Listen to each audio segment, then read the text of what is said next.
美国政府对顶关税有90天的缓冲期，半导体另外会单独来扣关税，一礼拜公布细节。美国的商务部是有对外来征求意见，也毋过外国媒体就讲只收到10份的意见书，所以美国是认为讲大家对扣关税无啥反对的意见。即马嘛风声讲半导体可能会扣25%到100%的关税。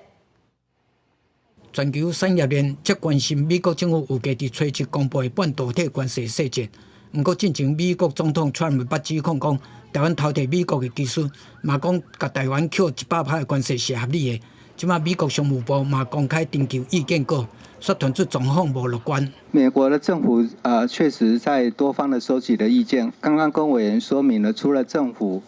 提出政府部门的这个意见，提供美国商务部参考之外，厂商也会提供他的意见。根据外媒报道讲，相对进前的木材产业，美国商务部收到300多篇反对意见。即马晶片关税相关调查，美国商务部敢若收到10份回文，表示反对意见少，可能会带予川普政府强势关税信心。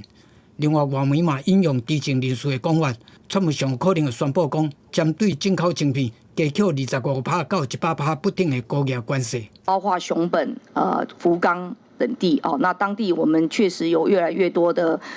这个，因为台积电的供应厂商上下游的进场投资，都有反映现在的对等关税，让他们都暂停做一些